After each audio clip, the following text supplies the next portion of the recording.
কোরআন বলছে সূরা নামল অধ্যায় নম্বর 27 আয়াত 17 এবং 18, সুলাইমানের সামনে হাজির করা হলো তার বাহিনী, মানুষ, জিন এবং পাখি।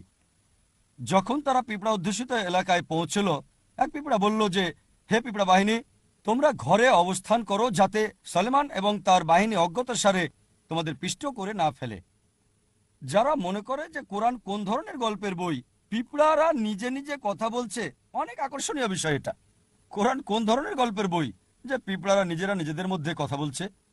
বিজ্ঞানের অগ্রগতির ফলে আমরা জানলাম প্রাণী বা কীটপতঙ্গের মধ্যে মানুষের কাছাকাছি সেটা হচ্ছে পিঁপড়া। পিঁপড়ারা মৃতকে কবর দেয়, মানুষ যেভাবে কবর দেয়। তাদের একটা সুন্দর শ্রম বিভাজন আছে, যেখানে আছে সুপারভাইজার, ম্যানেজার, শ্রমিক প্রধান, শ্রমিক ইত্যাদি। তাদের যোগাযোগের একটা অভিনব পন্থা আছে। তারা অনেক সময় গল্পগুজবও করে থাকে। তাদের বাজার আছে যেখানে পণ্য বিনিময় করে। এবার দেখেন, আমাদের বাজার আছে, পিঁপড়ারও বাজার আছে পণ্য বিনিময়ের জন্য। আর বর্ষার সময়ে জমা করে রাখা শস্যের মধ্যে যদি পানি আসে বা ভিজে যায়, সেই শস্যকে তারা সূর্যের তাপে শুকায়, কারণ তারা জানে ভিজে থাকলে শস্য পচে যেতে পারে। যদি শস্যের চারা গজায়, চারাটা কেটে দেয়, কারণ তারা জানে চারা থাকলে শস্য পচে যাবে। চিন্তা করেন, কোরআন পিঁপড়ার জীবন নিয়ে বলেছে 1400 বছর আগে, যা আমরা জানলাম সম্প্রতি। কোরআন বলছে সূরা আনকাবুত অধ্যায় নম্বর 29 আয়াত নম্বর 41,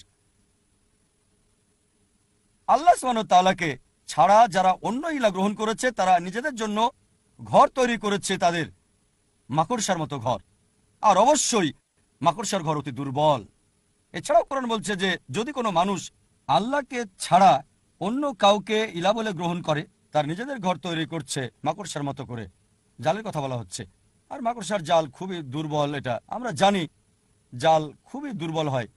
এছাড়া আমরা এখন জানি যে অনেক সময় স্ত্রী মাকড়সা পুরুষ মাকড়সাকে হত্যা করছে।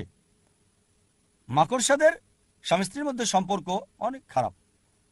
তাই যে ব্যক্তি আল্লাহকে ছাড়া অন্য কোনো ইলাহকে গ্রহণ করেছে, তার ঘরের দুর্বল কাঠামোর কথা বলার পাশাপাশি ঘরের সম্পর্কের কথাও বলছে।